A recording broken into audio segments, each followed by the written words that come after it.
Well, we've got 1.7 million casualties and they're buried in 23,000 locations in 150 countries around the world.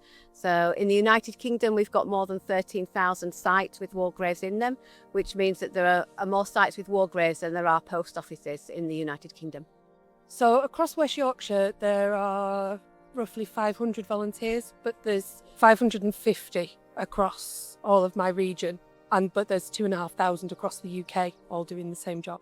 So their role is to, twice a year, inspect all of the scattered headstones, check them, make sure they're stable, make sure they're clean and tidy, and if they're not clean, to give them a clean. You don't need any special equipment, you just need a bucket, a natural bristle scrubbing brush, and a good pair of stout boots. I go to lots of different places. I cover a big region, actually. My region stretches from Essex all the way up to the Scottish border. But with regards to our volunteers going and visit their cemeteries, we ask them to visit them at least twice a year. But many of our volunteers, I think I'm right in saying, Sam, visit more frequently than that.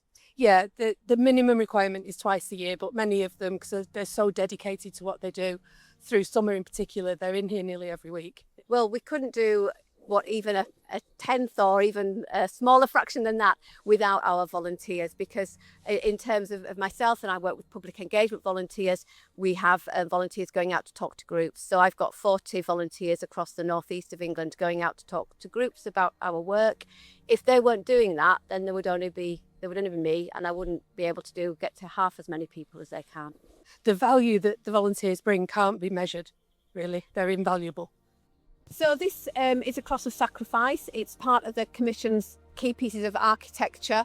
They were designed post First World War, and you'll see them, crosses of sacrifice, in our sites all around the world, usually in sites where we have more than 40 casualties buried.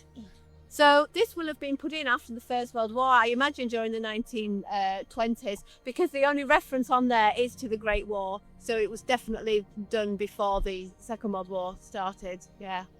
It looks to be really well maintained. The volunteers don't actually look after these are looked after by a different team. But that said, if a volunteer was walking past it and noticed that something horrendous had happened to it, they would still report that in, and they would still find it before the team would on their routine visit. Our volunteers come from all walks of life. Some are retired servicemen, still serving servicemen. We've got teachers, we've got barristers, I've even got an undertaker that lad looks as a volunteer, because his argument was, well, I'm in churchyards all the time, so. Now, a lot of the casualties, but there will be something online about them, so simply just putting somebody's name in, you might find that somebody else has already done the research for you, so it's nice and easy. Following the First World War, a lot of the Commission headstones that people are used to seeing abroad are made of Portland stone, which is quarried in Portland on the south coast. But within the United Kingdom, we get a much bigger variation of different headstone types. So in this area, in Yorkshire, you'll see a lot, particularly from the First World War, of headstones which are made of Stancliffe stone. These are Portland. I would say, yeah. Yeah, Stancliffe has a more dusky, sort of off pinky kind of colour, and it's the one people mistake for Portland. On our website, we've got lots of information on there for teachers, so we've got a lot of resources that teachers can use if they go to them. We work with a number of teacher training institutes around the country, and we do work in schools. I've been with the Commission 2.5 years now, and in the time I've been here, there hasn't been a volunteer for this cemetery.